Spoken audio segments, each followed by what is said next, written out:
Доброе утро, друзья. Я вышел, тоже бегал сегодня. Бегал 30 минут. Идет дождь, я весь мокрый. Но я по-любому вышел.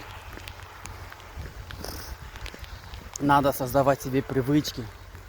Не имеет значения дождь, снег. Выходите и бегайте. Не будете болеть.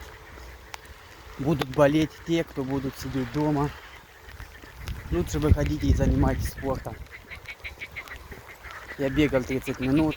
Сейчас я иду к дому. Мне еще где-то 10 минут. Дождь идет. Все отлично, мне тепло. Мне не холодно. Я привык так к дождю. Я много раз вышел, когда дождь идет. Ну давайте, друзья, всем пока. Занимайтесь спортом. Спорт — это жизнь. Давайте, пока.